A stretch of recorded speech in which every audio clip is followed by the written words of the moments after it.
இசை படத்தோட ரிவ்யூ இப்போ பார்க்க போகிறோம். திரையுலகில் தன் இசையால் கொடிக்கட்டி பறக்கிறார் சத்யராஜ். இவரோட அசிஸ்டண்ட்டாக எஸ்ஜே சூர்யா பணிபுரிகிறார். ஒரு நாள் தன்னோட இசையால் தான் படமே ஓடுது ரொம்ப ஆணவமாக இயக்குனர் ஒருவரை தாக்கி பேசுகிறாரு. அதனால் அந்த இயக்குனர் அவமானப்பட்டு ரொம்ப வருத்தப்பட்டு எஸ்ஜே சூர்யா, அதாவது சத்யராஜோட அசிஸ்டண்டான எஸ்ஜே சூர்யாவுக்கு தன்னோட அடுத்த படத்தில் வாய்ப்பு கொடுக்குறார். இவரும் தான் பெரியாள் ஆகணும்னு சத்யராஜை விட்டு தனியாக இசையமைக்க வருகிறார். அந்த படம் வெற்றி பெறவே பல வாய்ப்புகள் சத்யராஜுக்கு பதில் எஸ்ஜே சூர்யா அவர்களுக்கு கிடைக்குது.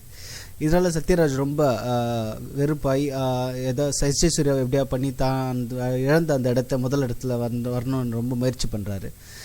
இந்த சமயத்தில் எஸ்ஜே சூர்யா தன்னோட ஒரு இசை ஆல்பத்துக்கு ரொம்ப தத்ரூபமான இசை கிடைக்கணும்னு சொல்லிட்டு ஒரு காட்டுக்கு போய் இயற்கையான இசையை தேடி போகிறாரு. அங்கே ஹீரோயின் சாவித்திரியை பார்த்தோன்னே அவர் மேலே லவ் அவங்களோட பெற்றோர் சம்மத்தோட திருமணமாகி தன்னோட வீட்டுக்கு வர்றாரு.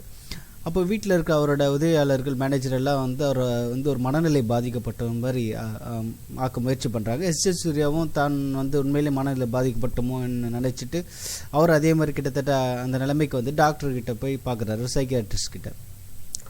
சத்யராஜ் அவர்கள் அவர் மனநிலை பாதிக்கப்பட்டதுனால தான் எழுந்த இடத்தை மறுபடியும் சத்யராஜ் அவர்கள் அடைஞ்சிடுறாரு. ஸோ அந்த கேப்பில் எஸ்ஜே சூர்யா அவர்கள் அவர் நிலைமைக்கு யார் காரணம்னு ரொம்ப குழப்பத்தில் இருக்குது. அதை கண்டுபிடிக்க முயற்சி பண்ணுறாரு. ஸோ அது ஒரு அளவுக்கு ஒரு ஸ்டேஜில் சத்யராஜ் தான் பண்ணாருன்னு கண்டுபிடிச்சிட்டாரு. இதை கண்டுபிடிச்சிட்டு அவர் வேறு என்னென்ன பண்ணார், இதனால் சத்யராஜும் எஸ்ஜே சூர்யாவும் ஏதாவது பாதிப்பை அடைஞ்சாங்களா இல்லை மறுபடியும் ஒன்றானாங்களா என்றதான் மீத கதை. இசையோட நாயகன் நடித்திருக்க எஸ்ஜே சூர்யா ரொம்ப நாளுக்கு அப்புறம் கதை, திரைக்கதை, நடிப்பு, மியூசிக், டைரக்ஷன் பல ராஜேந்தர் மாதிரி பல பரிமாணத்தில் வந்திருக்காரு. தன்னோட ஆக்சுவல் நடிப்பு இல்லாமல் இதில் கொஞ்சம் வேறு மாதிரி ட்ரை பண்ணியிருக்காரு.